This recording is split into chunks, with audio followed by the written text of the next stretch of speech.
It's a unique and special show as we're live with Secretary Pompeo, who joins our broadcast a couple times a week as a senior counsel for global affairs. The ACLJ writes pieces for ACLJ.org, helps us behind the scenes as well, but is in studio with us today. Mike, you tweeted out today, President Biden doesn't have to travel to Saudi Arabia to bring down gas prices.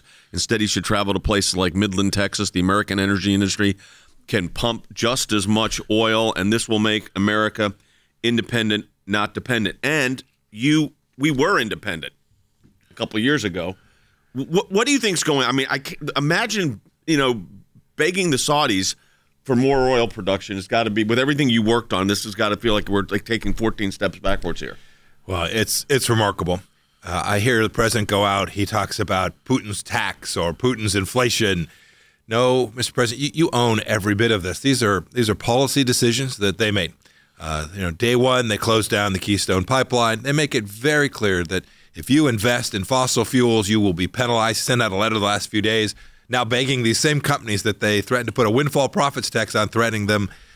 You had this massive spending package, this last COVID relief, so-called American Rescue Plan, COVID relief bill, that just threw dollars into the economy. And then they have this set of incentives for people not to go back to work. And so you have this supply chain disruption where in America, in the United States of America, there is not baby formula on our shelves. The president's policies own this. They are the reason for the pain that American families are feeling all across the country.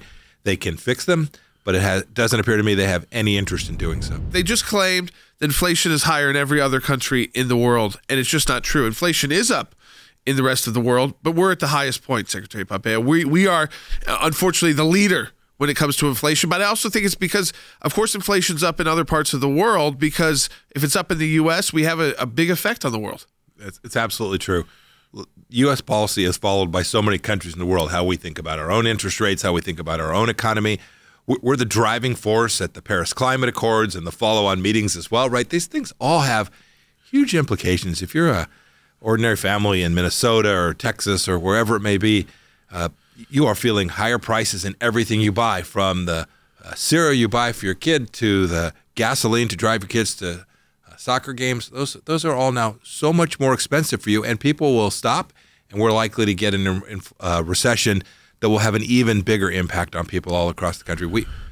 We know the policies. We delivered them for 4 years. Sure. We don't have to guess. We don't say, would this work? We know it works. We know it works. We can demonstrably say that we had the lowest unemployment rate for African Americans, for Hispanics, for women in the history of the United States of America. We had an economy that was growing. We had risk takers out there willing to build their little businesses. Every small company, every small startup in the country was willing to go out and take risks. That's all been blown up by this administration and the progressive left. This is a unique call, too, going back to the gas situation, inflation situation.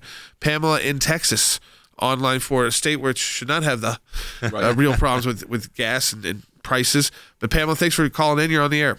I just want to tell you from a first-hand experience, we are a small business owner-operated gas station, and our folks aren't putting $100 in the tank. They're buying gas by the gallon, 1 gallon at a time with change on the counter.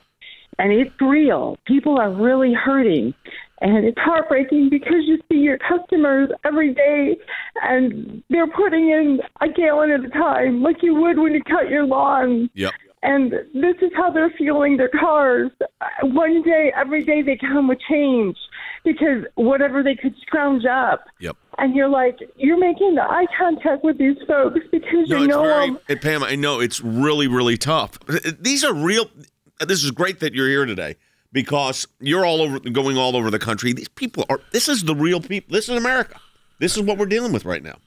Jay, it's heartbreaking. Jay, I hear this every place I go. I've probably been in 20 states in the last 3 months, meeting with people from all different walks of life. And Pamela, I wish I could tell you the story you just told was unique, or that I hadn't heard something like it before. It doesn't make it any less heartbreaking. It also reminds us that this isn't about politics. This is about people and people's lives and the simple things that we try to do to take care of our families, to take care of our kids, to make sure they have a life that's better than ours. The folks who are coming into your gas station who can't afford to fill up the tank or put half a tank in or whatever it is they can do on that particular day, living paycheck to paycheck, are being impacted by a set of policies driven by climate change believers in Washington, D.C., who just don't care the same way, Pamela, that I could tell in your voice you cared about those people. Yep. It not only breaks everyone's heart who's sitting here today. We know this is not how Americans live. It's not how it has to be. We know that this can be fixed. And I pray that we all begin to get this back. It's going to take a lot of hard work, but it didn't have to be this way. I served in an administration that for 4 years delivered really good outcomes for the people that you're describing there because we cared about them. And as we thought about policy, whatever it was, about energy policy, about regulatory things, about how we would address tax issues for those who needed that relief from the enormous burden that the federal government puts on people every day, we were clear that our focus was, in fact, putting people like your customers in the sights of our policy, and we got good outcomes. These folks are thinking when they think about America, they don't see your customers. They see a very different person. They see an activist from a civil rights group, or they see an activist on environmental issues. They don't see the people who are being impacted by their very policies.